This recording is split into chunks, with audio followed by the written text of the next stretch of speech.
As you may know, Jesus was very popular, just like a celebrity. Celebrities today typically travel by private buses or private chartered airplanes. In Jesus' day, however, he liked to travel either by walking on the ground, walking on water, or by riding in a boat. Thankfully, many of his friends were fishermen and knew how to handle a boat on the water. Jesus was a busy man. His calendar was full, but he was never too busy to share his love and the words of God.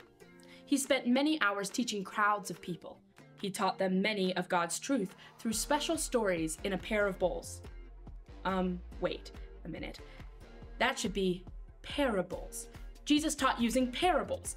On this occasion, after a long day of speaking in parables, Jesus decided to go to the other side of the lake with some of his friends. But like many celebrities, he would not be alone.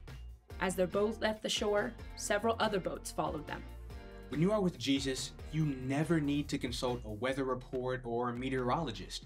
You have the one who made the weather right there with you. As they made their way across the lake in their boat, a breeze started to blow. It was a strong breeze, more like a stiff wind. This wind was actually more powerful, like a hurricane.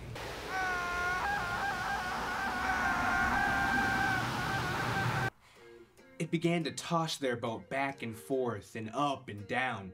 The waves crashed over the side of the boat, filling it with water.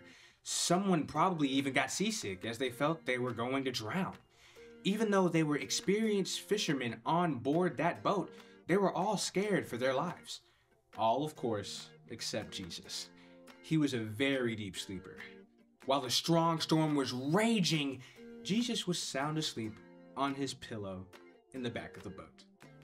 You see, the storm was not a surprise to Jesus, and it didn't bother him at all. He was at peace. His friends were freaking out, though. They yelled out to him, "Jesus, don't you care that we are going to die?" Of course he cared. Without any sign of panic, Jesus stood up, walked calmly to the edge of the boat, and spoke to the storm.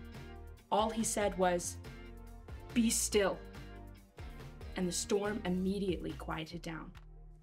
This storm recognized Jesus' voice when he told it to be still, and it obeyed. Once the storm quieted, Jesus turned to his disciples, and he asked them why they were so afraid. Why did they have so little faith? They couldn't answer Jesus. They were too amazed. Even the wind and the waves obeyed his voice. The important thing to remember in this story is that Jesus was in the boat with his friends. He was in the storm, getting wet and tossed around just as they were. He was with them and yet completely at peace. Jesus brought calm and peace to the disciples in the boat. We can trust God to give us peace too. He will be with us in the storm. I know it may be hard to believe, but that's just how it happened in the Bible.